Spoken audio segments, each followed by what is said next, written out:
progression. I think that's the best name for this show. They progress the storylines. Not all of them are good, and a lot of them feel like dead ends, but they are progressions going into BFG. So let's do the women first. Sienna comes out, and she says, I know the reason why I have no match for Bound for Glory.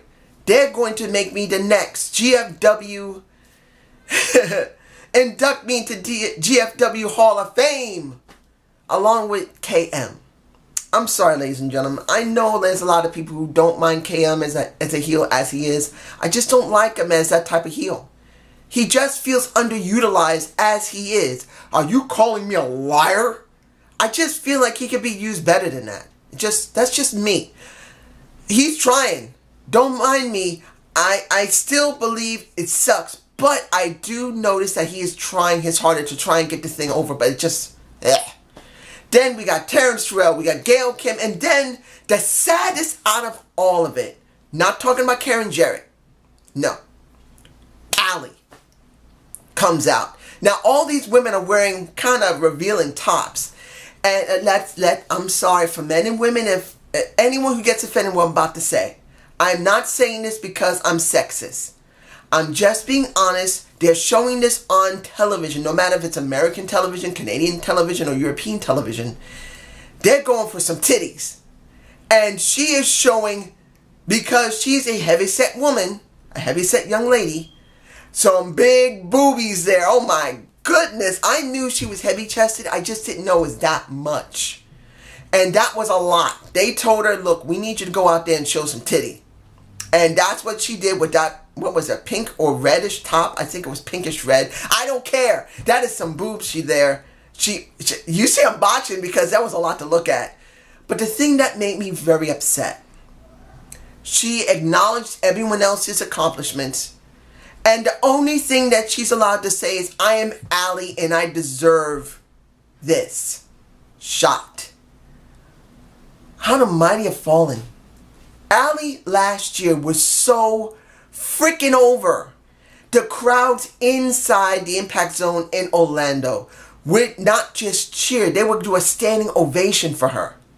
Now when you see this, then not even half the people are standing for her. You know why? They barely see her.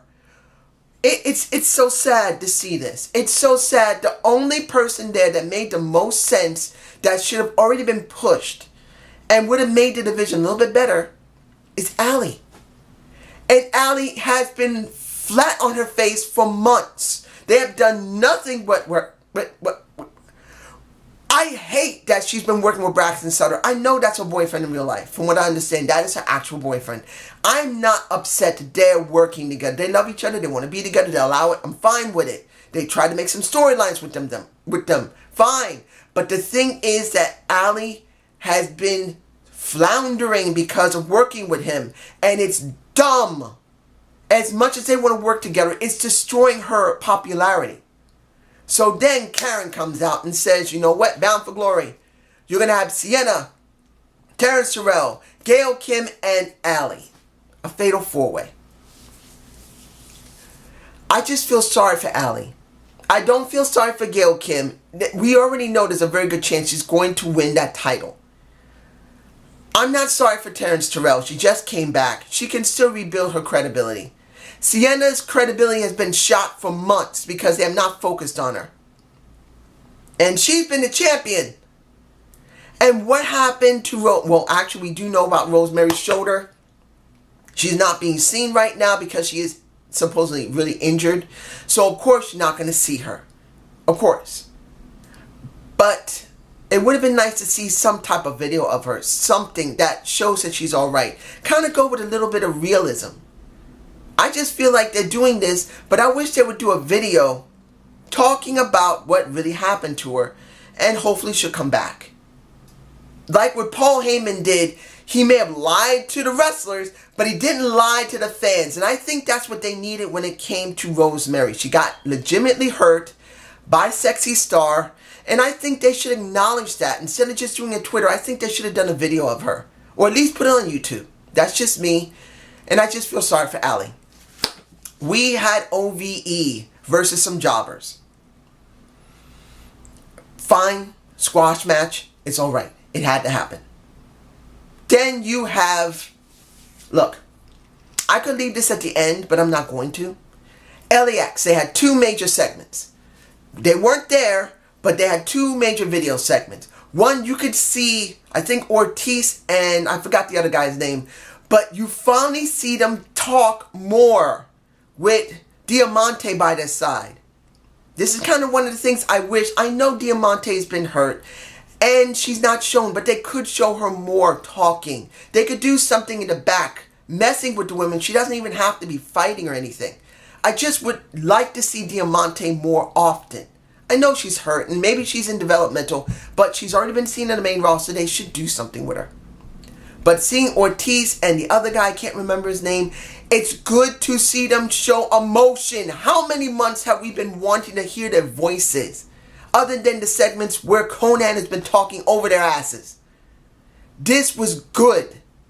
And then the next segment, which was at the end of the night. And that shows probably the last time we see Low Key. And he's the one that speaks for Conan, saying 5150 street fight. This is what we're going to do with OVE. Now, I think that's going to be a Bound for Glory or next week. I don't know. They didn't really...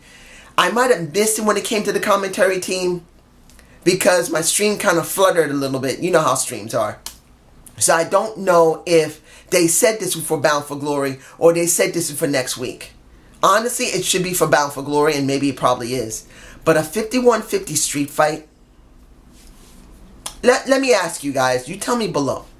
Did this make any sense whatsoever for OVE to stay in Tijuana, to mess with them in their house, when the only thing they had to do was beat the crap out of them and call the Tijuana police to arrest their ass and get rid of them? And they graciously give them a match instead of doing something more substantial. Bringing OVE back supposedly and making a ruckus so that LAX has to come back and then do something, causing trouble for LAX. This wasn't trouble, it was just too easy. Then they won the titles, which are too easy. And then you see this match, a 5150 street fight, which feels like it's too easy.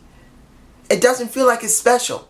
Now, I understand if they did promote the 5150 street fight years ago, and it was a staple of TNA, but this day and age, when it would be better with Cornette and Homicide, instead of these 2 guys who have barely ever talked, it just doesn't have anything important.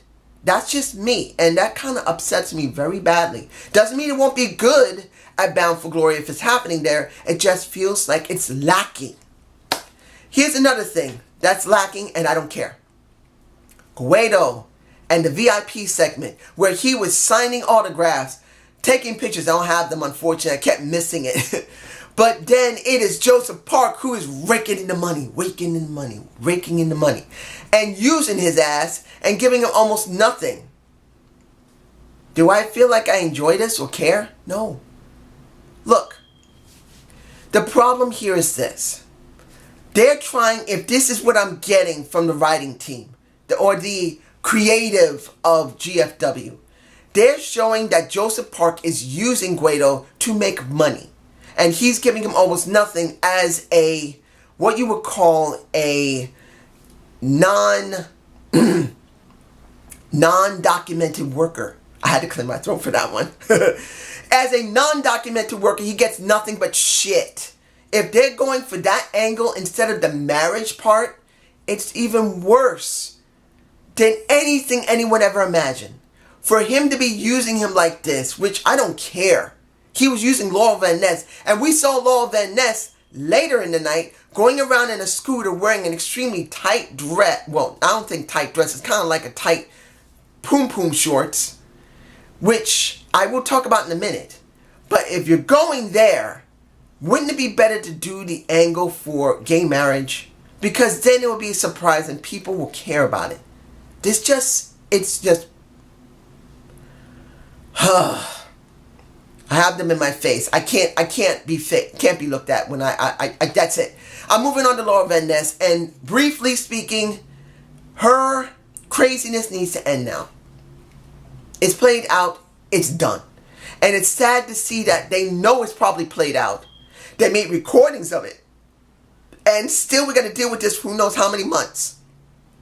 or weeks for that matter. They should just drop it and let her go back to being a normal wrestler. It's just sad to see. Now, the 6-man tag.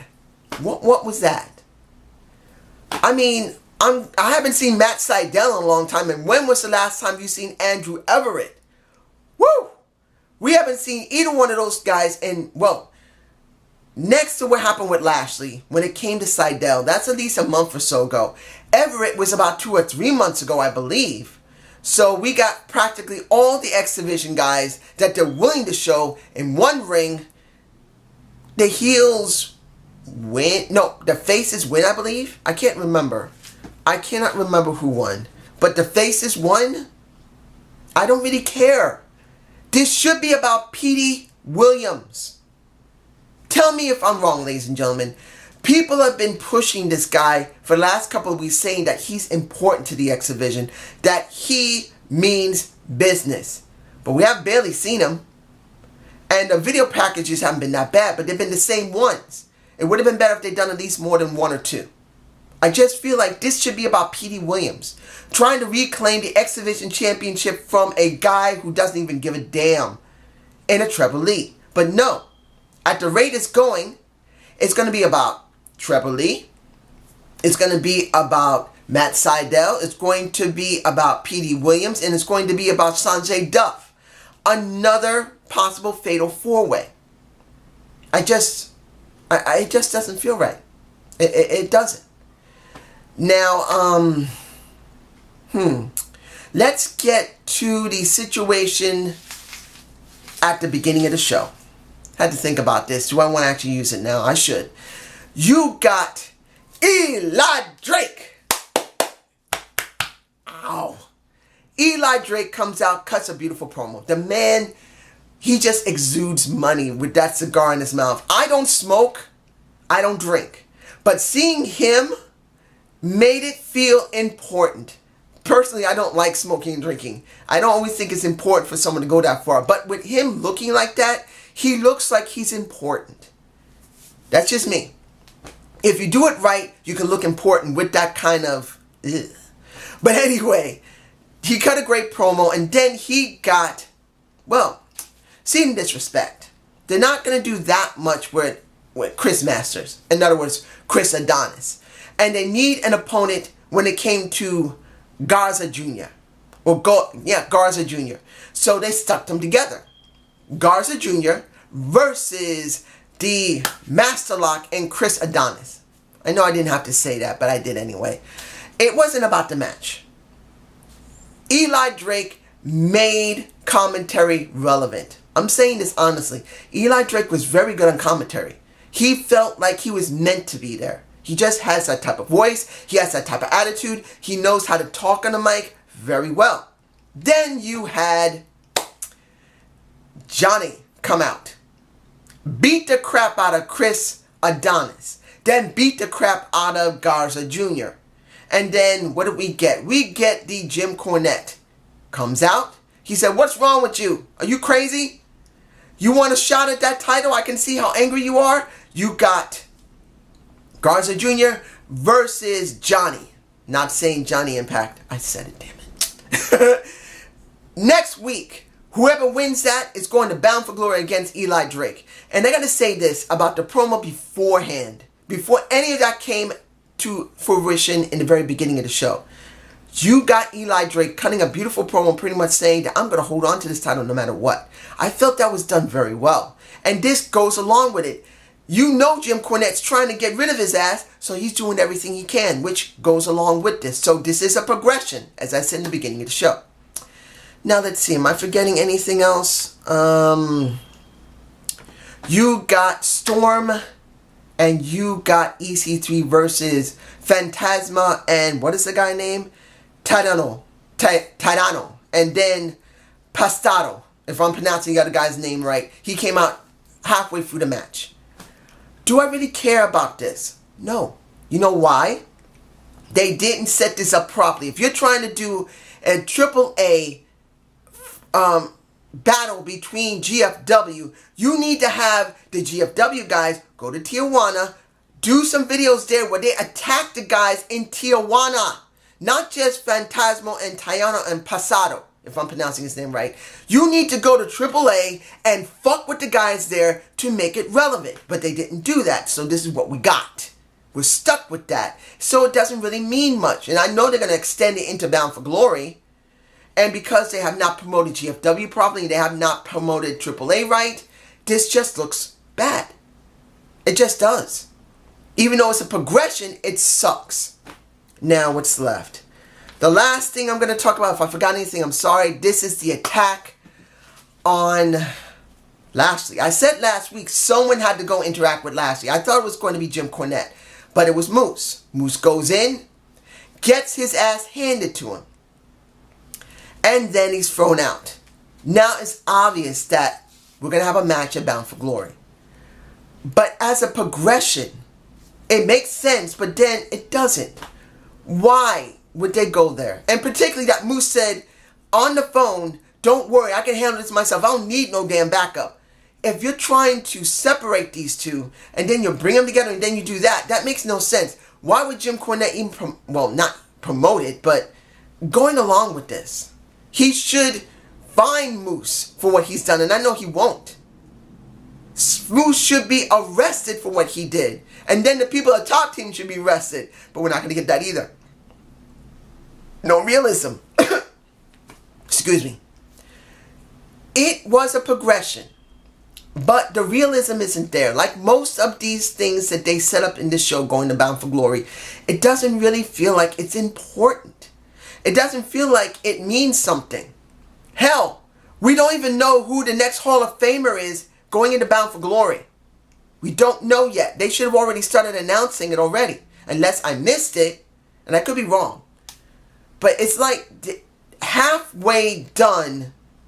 And they're trying to figure it out 2 weeks before it happens. And that just gets on my nerves. But I am going to say that at least they did progress most of the stuff they're supposed to. And I'll take it for what it is. But I'm not satisfied with it. But this is just my point of view. Have a good day. Have a good night. Peace!